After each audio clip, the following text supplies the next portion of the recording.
31 مرتبہ ہے سورہ رحمان میں فبأي آلاء ربكما تكذبان، 31 مرتبہ. جس کی شادی نہ ہوتی ہو تو 31 مرتبہ سورہ رحمان پڑھے انشاءاللہ ہو جائے گی، لیکن پہلی شادی والا، دوسری شادی والا نہیں. یہ ہم جو بھی نئے بچے ہوتے ہیں، جن لڑکیاں ہوتی ہیں بیچاری ہمارے سبق سنتے ہیں، آپ کے صورت میں بھی سبق پہنچ جاتا ہوگا انشاءاللہ کہیں نہ کہیں سے، تو ہم کو ان کو بتاتے ہیں کہ تم کم سے کم 31 مرتبہ تو سورہ رحمان پڑھی لو.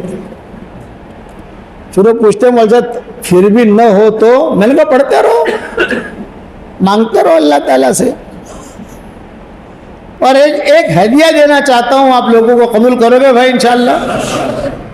یہ ہدیہ اگر آپ نے کرنا شروع کر دیا نا، انشاءاللہ آپ کی قیامت تک کے آنے والی نسلیں چمک جائے گی انشاءاللہ. بھئی آپ لوگ اپنی بیوی بچوں کے لیے پراپرٹی بناتے ہو نہیں بناتے، اتنا جواب دو. ہر آدمی اپنے اولاد کے لیے کوئی پلاٹ خریدتا ہے، کوئی زمین خریدتا ہے، کوئی دکان خریدتا ہے، کوئی کاروبار شروع کرتا ہے. میں کہتا ہوں وہ کرو، اللہ اس میں بہت برکت دے عافیت کے ساتھ، لیکن ایک ہدیہ میری طرف سے قبول کرو.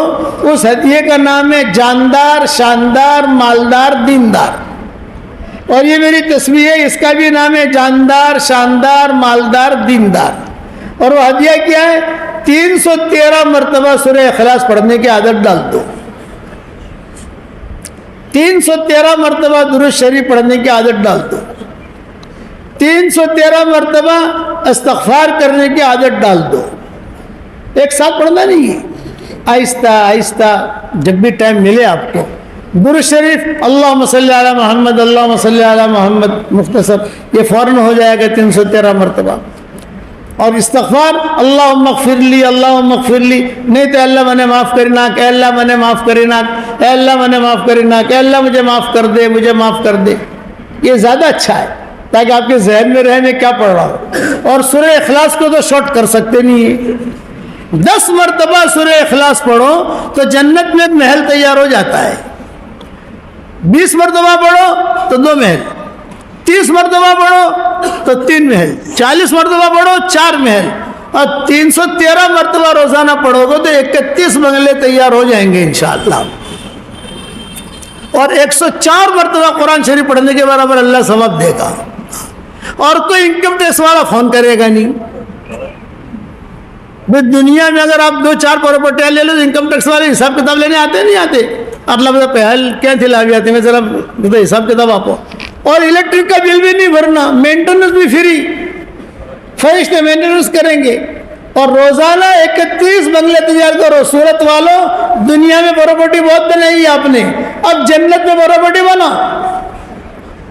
میرے والد صاحب رحمۃ اللہ علیہ مجھے کہتے تھے بیٹا یونس، ایسے ہی اس کی اسٹائل ہوتی تھی، بیٹا یونس رات کو اگر نیند نہ آوے نا تو 5-6 بنگلے بنا دینے کے، تو بنگلے بھی بن جائیں گے اور نیند بھی آ جائے گی انشاءاللہ.